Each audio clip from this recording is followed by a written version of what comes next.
Shalom, Rabbanit Hamutal. So one of my favorite things is questions that the kids in the community are asking me. These are best questions, and I love answering the kids. So one Shabbat, I had a very cute kid coming to me crying with his dad, and his dad said, "Please help me out." And the kid said, "This is how it goes. I hit my brother really hard, and then my parents got upset at me, and they really was angry with me. So I got really upset. So I made a vow that I'm never gonna hit my brother again. But then 5 minutes later, my young brother is very, very annoying, and I really, really want to hit him again. Rabbanit, am I allowed to hit my brother?" So that was the question. It was I couldn't stop smiling, but he was very serious and he was crying. So I started talking to them about vows and about the powerful, the powerful of the language, of the using of the words, and so on and so forth. And also we spoke about, why are you not allowed to hit your brother? Doesn't mean what you say or what you don't. So, and I'm thinking that hitting one another, it's a very powerful tool. Yeah. Baruch Hashem, we don't have today. But it's a very powerful tool, and I think even before we're going into all of Masechet Makkot, the most important thing that we can say about Masechet Makkot is that the Masechet is telling us when you want to hit someone really hard, there's authority. Don't, and there's a way to do it. Yeah. Even if you believe that he has done something horrible and he deserves punishment, and maybe he deserves Malkot. Yeah. I don't know how to say Malkot in Lashes? English. Lashes. I think so. Yeah. Even if he deserves lashes or exile or whatever it is that he deserves, you don't do it by yourself. There's a system. There's a Beit Din, and that's how we do it. So this week... let's go back now. Yeah, this week we're going to finish Sanhedrin B'Sha'a Tova, and we're already giving you an introduction for Makkot. Congratulations the funny name of Masechet, yeah. Okay. One of the funniest, in my opinion. And it's only 24 dapim.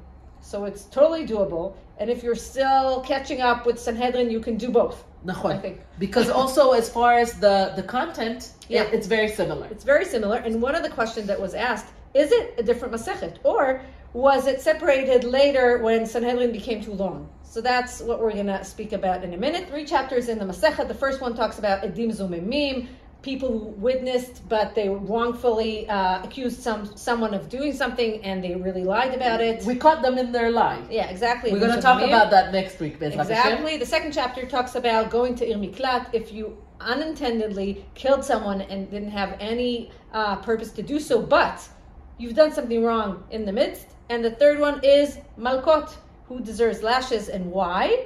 And that's why we call our Masechet Makkot, because of this important chapter that is talking about hitting someone as a punishment of the Beit Din. And since we have these chapters in Sanhedrin, Eleim HaNisrafim, Eleim HaNechnakim, and this one is called Eleim HaLokim, some people said maybe it's just an extension. One long Masechet of Sanhedrin. Exactly. So the Rambam, in his Hakdama, introduction to the Mishnah of Makkot, so he brings this machloket and he says, is it really one long Masechet or is it 2 different Masechtot? And then he says, just because of the names that are so similar, people tend to think that it's the same Masechet, but it's not true. אבל היא מסכת בפני עצמה. מסכת מכות stands on her own. ונסמכה לסנהדרין מפני שאין רשות לבני אדם לענות ולהלקות אלא השופטים בעצמם. מסכת מכות is coming right after מסכת סנהדרין in order to tell the people, if you think someone deserves punishment that is lighter than death, because on Sanhedrin we're talking about death punishments, so this is obvious that this is in the hands of the Beit Din. But if you think of a punishment that is lighter, like hitting someone or like exile, don't think that you can do it by yourself. Yeah. You have to go through the Beit Din in order to execute the punishment on a different person. Don't take the law into your hands. And I think in the Western world, we're so used to having prisons that it's very interesting to see. Rav Steinsaltz, in his introduction to the Masechet, he's saying, we don't have this in the Jewish system. We don't throw people into prison cells for anything wrong that they did, but we have a different system. One is we have death punishment. And the second thing is, if it's not about a death punishment, it's not as severe, we do different things. We may tell a person, you wrongfully killed someone, unintentionally, you're going to move into Ir Miklat.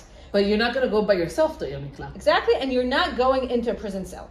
You're going to move. You can't get out of Ir Miklat. It has so many rules that we're going to speak about in the next week or so.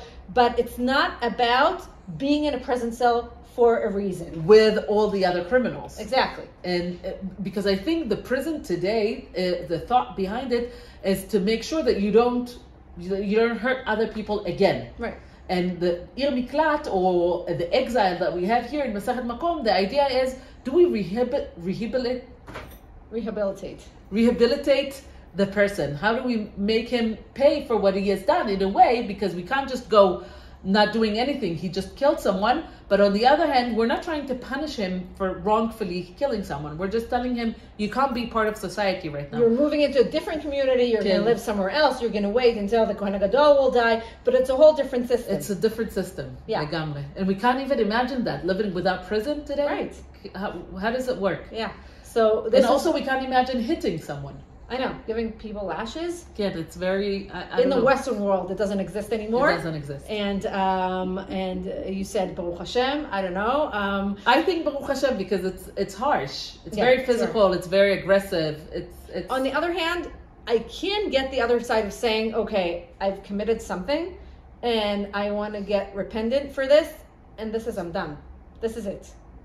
I kind of get it. You can move on. Yeah, after but also, it is very cruel. So we'll talk about it in the third chapter of Masechet Makkot. Yeah. Something very interesting, unrelated to the topics, is the commentators about the Masechet. For the first 19 dapim, we meet Rashi, like always. And we're giving you heads up, even though it's only happening on Daf Yutet Amud Bet. Yeah. We want you to notice that in Daf Yutet Amud Bet, to the left of Rashi, you would see a small comment. Yes. Inside Rashi, it says, Rabbanit gufo tahor v'yatz'a nishmato b'tahara. This is where Rashi died. Rashi passed away. Lo peresh yoter mikan va'elach leshon talmido Rabbi Yehuda berabbi Natan.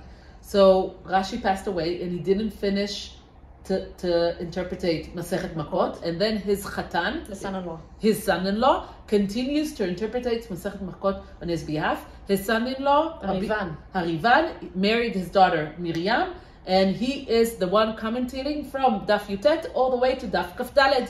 But then at the end, in Daf Kaf Daled, again we have a small comment. Yeah, now in Daf Kaf Daled, the grandson comes in, Rabbeinu Gershom, and it's very interesting because it's very short, but still it says, Mikan va'elach miperush Rabbeinu Gershom.